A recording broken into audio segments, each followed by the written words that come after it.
How long have you been superintendent of Fayette County Schools? This is my third year. I'll be starting my fourth year in July. Have you been here in Fayette County for longer than that, or did you just move in here? No, I've been here prior to this. I was an administrator, assistant principal, then became a principal, and then went into the central office as a director, and moved up to the associate superintendent's position 3 years ago, and then 3 years ago I was named superintendent. Terrific. Yeah, way to move on up. Pretty logical order. Do you have kids in the Fayette County school system? Yes, I do. How many kids? One. Okay. Boy or girl? It's a boy. How old? Stepson. He's going into the 9th grade. Terrific. Yeah. So high school age now. Be 9th grade this year. Yeah. All right. Well, do you want to go ahead and move into the school bond questions here? How you feeling? Good. Good. All right. There was one other thing.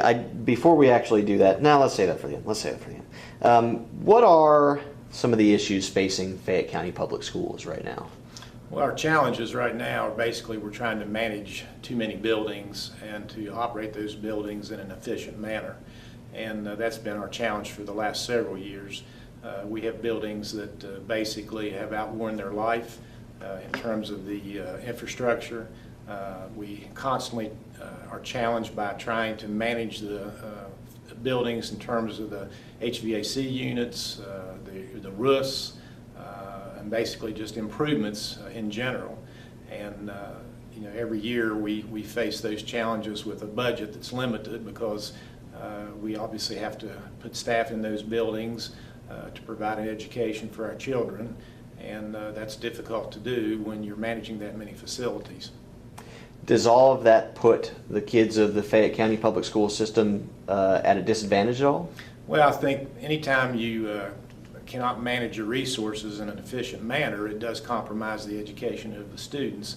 And our challenges are that we're trying to move forward and become a leader in education, and that's difficult to do when you're trying to manage the number of buildings that we have and provide the curriculum that our kids deserve, and particularly at the secondary level. Right now we face many challenges with requirements from Policy 2510, which is our policy that guides our curriculum, that is kind of the blueprint for the future of our children.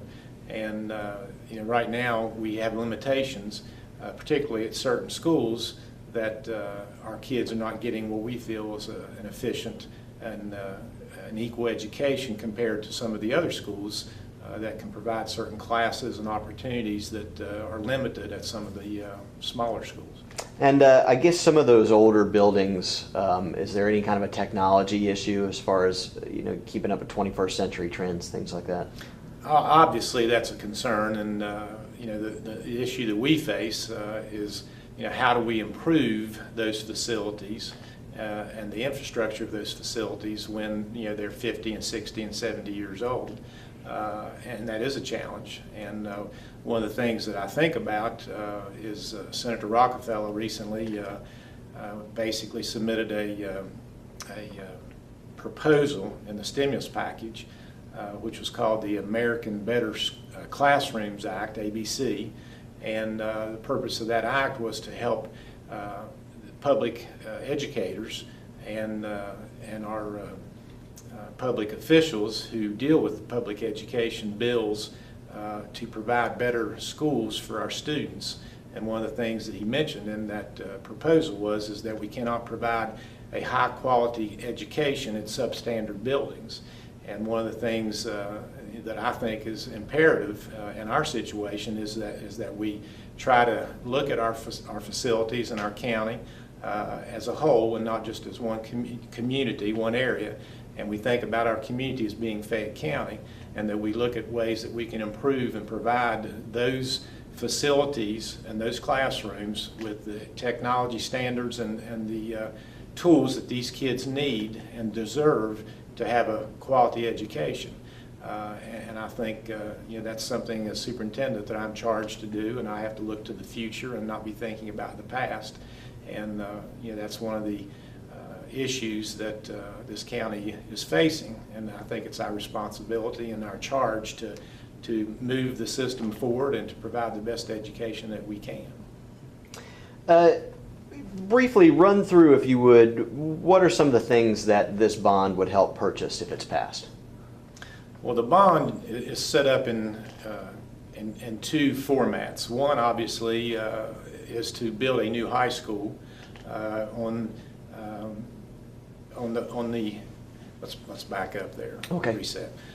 The bond is basically there's two phases to it, two concepts. It's not just about building one high school, but it's about building a modern high school to combine 4 schools into one, but it's also about renovating and improving existing facilities that have been needed for years. And so those facilities that we would be upgrading and improving would be facilities that we would plan to be in for many years to come. And we are limited in being able to do that right now by the resources and the finances that we have.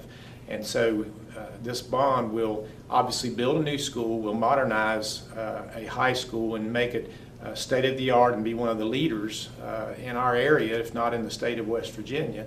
But it will also allow for us to modernize existing facilities and make upgrades, and particularly those needed upgrades that we get frequent requests for improvements that sometimes we cannot provide to the community and to the parents.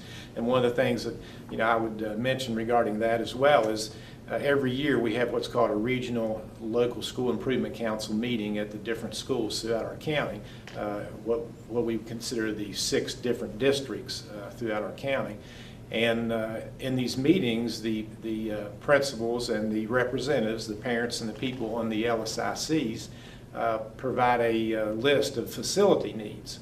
And we go through those facility needs. And one of the things that is difficult for us to do is meet the needs of what they're wanting, because obviously this wish list, as you would call it, is so massive and so large that we just cannot accommodate each individual request. So in this scenario, this would allow us, with this $18 million of renovations, to do those things, to provide those things for those schools that they need, be it an auxiliary gym in one place or a classroom in another, or a cafeteria in another area, where we have an elementary school that basically has no area to have as their cafeteria, and we have to basically take the food from the neighboring high school over to the elementary school and feed the kids in the gymnasium.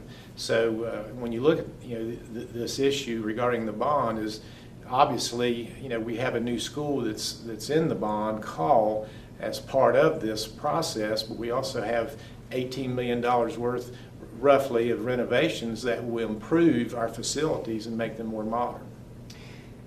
What advantages will pass? Whoops. Start over, so we'll get that little noise in there. What advantage will passing this school bond give to our kids? Okay, I got to be careful about some of these questions. Okay.